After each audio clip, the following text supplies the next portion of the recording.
स्वयं व्यक्ति लखानो नए पूर्वा नहीं आहा बड़े भगवान महादेव ने आगू में बताया है कि एक गद्य आत्मा इमुनाई व्यक्ति है कर्मों से भारी है। भगवान ने बताया है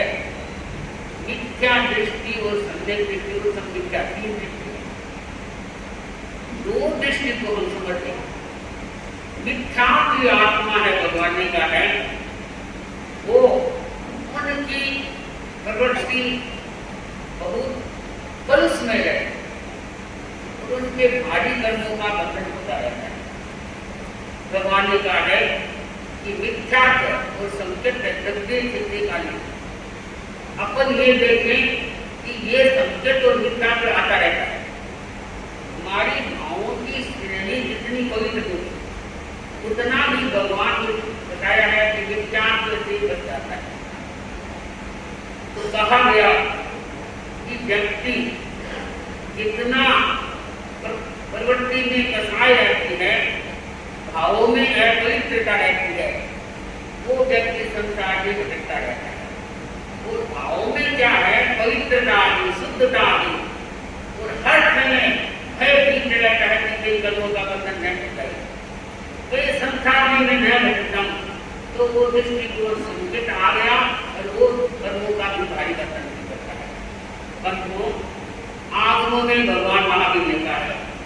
कि हे भव्य आत्मा, अपने जीवन को सफल बनाने के लिए, सुगढ़ बनाने के लिए अनासक्त भाव से है, चाहे खाने में है चाहे रहने में है। परंतु भगवती सूत्र में आता है कि मोहजित राजा, जिनका बताया गया है कि मोहजित राजा राजा था, जन जनार्द की सेवा करने वाला था, फिर भी उसके मन में क्या रहता कि कहीं कर्मों का बंधन न हो जाए, क्योंकि राजेश्वरी नरकेश है, राजाओं का बंधन होगा तो नरकों में जाएगा, तो मेरा कहीं ऐसा बंधन नहीं। तो हर क्षण चाहे घर में अकेला बैठा है, चाहे अंतरिक्ष में विराजमान है,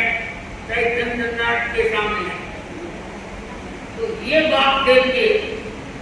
और देवों ने इंद्र के सामने ये बात कही कि वह जित राजा है, फिर भी वो इतना अनासक्त भाव है। तो अब देवता भी विद्यार्थी भी होते हैं, संकेती भी होते हैं। तो देवता ने कही ये बात की सोचा कि इंद्र देव जब हमारे में कह रहे हैं तो उनका कोई हमें क्या है अवश्य देखना चाहिए। तो कहते हैं मिथ्या की देर है, उन्होंने योगी का रूप बनाया।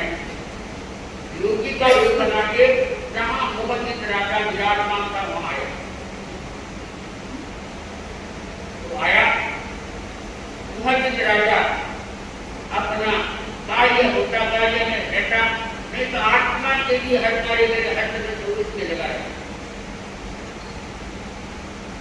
तो वो देवता योगी का रूप बना के आया। आके देखा इतने में क्या होता है कि देवता ने पहले मोहजित राजा का लड़का था राजकुमार, उसको छिपा दिया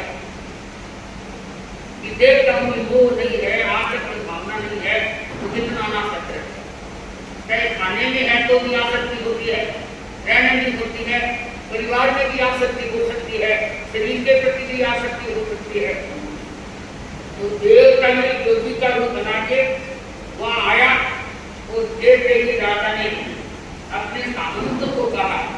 कि भाई लड़का देख दे रहा है, क्या हुआ है, तो उनको देखी। तो जो मुख्य राशि थी वो देखने गई, ये देव माया की आया, आके कहा कि आपका राजपाट तो बहुत सुंदर चल रहा है। मुख्य राशि देव से गई तो देव मुखा देख लिया तो राशि को भी योग के रूप में देखा। और राशि ने पूछा आपको संत महंत है, तो आप बताएं कि हमारे राजकुमार को देखा जाए कि हाँ आश्रम से आए, राजकुमार को देखा सिंह खा रहा, आश्रम के सामने सिंह था और सिंह ने राजकुमार को पकड़ के पछाड़ा और उसको खा रहा था। दासी ने है महाराज को खबर दूं जाके, दासी आने लगी तो देव ने क्या कहा, देवयोगी का रूप है कि तू तो क्या है, दासी है, मां जन्म देने वाली तू तो आई नहीं, बातों कर बात करके रुक गई, मौन हो गई। परंतु क्या है, राजा के पास में बात हुई, मोहित राजा ने कहा कि आपकी दासी है, वो देख रही है राजकुमार को, तो महाराज आपको बताना चाहता हूं, हम बोलो योगीराज कि आपके बेटे को तो सिंह है वो खा गया, आश्रम के सामने में देख गए। राजा ने कहा कि हो सकता है योगीराज उसका आयुष्य नहीं था, तो वो आश्रम के सामने में तो जाता ही रहता है, आयुष्य लग रहा है उसमें था, तो उनको क्या है सिंह ने अपने पास में ले लिया। इसने सोचा राजा तो वास्तव में रानी के पास गए, तो रानी के पास जाके कहा महारानी जी आप तो अपने बेटे को देख रहे हैं, परंतु क्या है आपको पता है कि आपके बेटे को तो सिंह ने खा लिया। महारानी ने सुनने के बाद में कहा कि आपने बताया बेटी को सिंह ने खा लिया, कोई बात नहीं, हमारा बेटे के साथ इतना सहयोग था, लग रहा है सहयोग से वियोग में हो गया, तो इसलिए बेटे का आयुष्य नहीं था। इसने सोचा महारानी दयानंद है, चलो बहू के जाए इसकी पत्नी के पास जाएगी, तो पत्नी के पास जाके कहने लगा कि आपको पता है आपका पतिदेव है, उसको तो सिंह खा गया। ने कहा कि इतने दिन का मेरे साथ सहयोग था, तो सहयोग ये होता रहता है, मेरा स्वाद इतने दिन के लेना था, तो इसलिए कितने सिंह ने उठा लिया, ये तो रोज आते हैं, तो कोई बात नहीं, मेरा योगीराज इतना योग था, इसके मौत के आगे कोई क्या कदम ही नहीं हट सकता, तो इसलिए इसका आयुष्य इतना ही था, सांस इतना ही गिर गया है। तो देवता ने सोचा कि वास्तव में इनसे देने का, देवता ने सोचा कि ये तो मैं राजा, मैं रानी, मैं इनकी पत्नी राजकुमार की तो वो भी मोहित नहीं है। वास्तव में इनके देव ने कहा कि ऐसी स्थिति है और मोह राजा नाम ही मोह जीत राजा है, मोह को जीतने का अनासक्त भाव है। देवता ने अपना गुरु बनाया और कहा कि महाराज आपकी जो चर्चा चल रही थी देवलोक में, इंद्र महाराज की परिषद में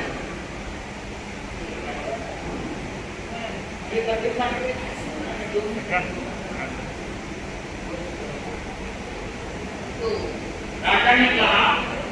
कि कोई बात नहीं है, तो देव ने इंद्र को जाके कहा कि महाराज जैसे आपके यहाँ मोहजित राजा की प्रशंसा हो रही थी, बात हो रही थी कि राजा ने को जीत रखा है, अनासक्त भाव है, तो मैं उनकी परीक्षा करके आया हूँ, बेटे को मैंने छिपा दिया, उनका सिंह खा गया, तो फिर बात के आंख में आंसू, और ये सब कहा कि हमारा योग इतना था, तो इसलिए क्या है, तो इसकी माँ के पास गया, माँ की ममता तो अलग ही होती है, बाप तो फिर कठोर हो सकता है, पर माँ की ममता है, पर माँ ने भी एक आंसू नहीं कहा। अरे वो तो क्या, पति पत्नी का तो जोड़ा होता है जीवन में, तो पत्नी ने भी यही कहा कि मेरे साथ इनका इतना ही सहयोग था, तो सहयोग के संजोगा बताने का है, अनगार साधु ने कहा है कि संयोग योग तो होता रहता है, तो तुम्हारे साथ इतना ही सहयोग था। तो राजा ने योगी ने अपना वापस रूप बना के वो क्या किया कि वहां जाके डंडी उठा किसी नहीं खाया है। जैसे इंद्र ने आपकी प्रशंसा की, पूरे देवलोक में जहां चल रही थी इस राजा के सामने संता जी वो ही बात है आज के लड़के को क्या है मेरे को आपकी परीक्षा करनी तो बस जो भगवान वहां से देता है जीवनाई रजतम हे बुद्धिआत्मा क्या है अनासक्त जितने रहेंगे उतने ही उन कर्मों को तोड़ते रहेंगे नए राज कर्मों को मानेंगे नहीं और जो आसक्ति होती है जहाँ व्यक्ति के क्रोध मान माया लोभ की अग्नि होती है वो व्यक्ति संसार से बढ़ता रहता है बदलता रहता है और महाकर्म का मानता है। आज मेरे सामने कई तपस्वी भाई बहन बैठे हैं तो क्योंकि तपस्या का क्रम चल ही रहा है तो कई भाई बहन तपस्वी है तो उन्होंने कहा कि भगवान ने जैसे बताया है तवेनम भगते तुम्हारे की जान तपस्या करने